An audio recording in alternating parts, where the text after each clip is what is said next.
Good morning, Kathryn. It is Monday, March the 12th, and I come to you back once more from my bedroom and back once again on my tripod made of a Kleenex box. So now, today I'm going to talk about one of the often talked about and I guess often cliched as well topics, which is teenagers and love. And I wouldn't consider myself to be an expert on the subject, as I've never really been in quote love and why did I fail that?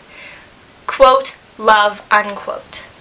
But I do know there's somebody I might have feelings for. We'll call him Elvis Presley. And so what ended up happening is that Elvis Presley and I have been friends for probably about 2 years, and he's a great guy. I mean, we're good friends, we laugh often, we have classes together.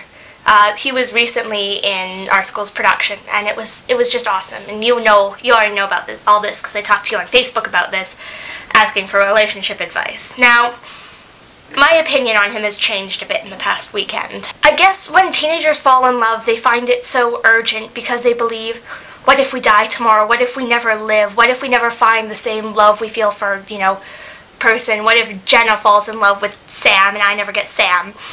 And so it's just, you have years and years and years of your life. And maybe today you're in a relationship, but tomorrow things could change. I mean, there are 366 days this year, and every day something could change. And if you think about that in a year's scale, I'm on a roll and he texts me, "Jeremy, you are seeing this, and I hate you for texting me while I'm on a roll." Now anyway, if you take that on a year scale, let's say you have, 20 years of your life, you have so many days within that, and so many hours, and minutes and seconds, and likewise, where everything could just change. So, you are going to find love like that. There is a person out there for you. So now back to my point. What I used to feel about Elvis Presley, that it was so important because, I'd never feel that again. I felt trapped. He's on a roll. I fell into the traditional thinking trap of most teenagers that this will only be once, this will only last for so long, this kind of love. Until I realized it was the love of idiots. I mean, I wouldn't call myself an idiot, it's just that I've never been in too many relationships to be able to tell one from another. So I decided that instead of pursuing him in terms of hugs and kisses, I would rather stick to just stealing days. And if you do not remember, I spent the entire Boxing Day with him down in Kensington getting tea and eating an entire baguette. And third time in this take! Jeremy, stop texting me! Anyway, yes, I'm talking to you, future Jeremy. Stop texting me. I mean, like, when you're teenagers, love is less important than friendships because, love on one hand is such a strong bond, but it is also the easiest to deteriorate, while friendships on the other hand, and yes, see what I did there? Yeah. Friendships on the other hand are maybe not as strong as romantic love, but they last for so much longer and they're so much, I would call them better, because then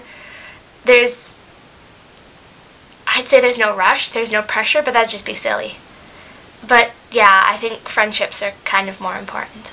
Now, Kathryn, for the question of the week, my question is, have you ever fallen in love with a person that you think might have changed your life, but you were too afraid to do anything, like myself? Also, when you're so young and you fall in love, it's definitely gonna hurt.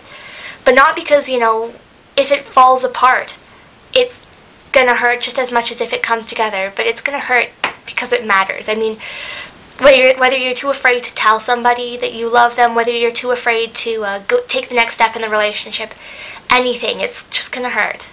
But believe me, things will get better. There is a Mr. Right out for you. Honestly. Okay, Kathryn? Okay. So I wish you a very excellent week. I shall see you on Wednesday. Dear Kathryn and DFTBA.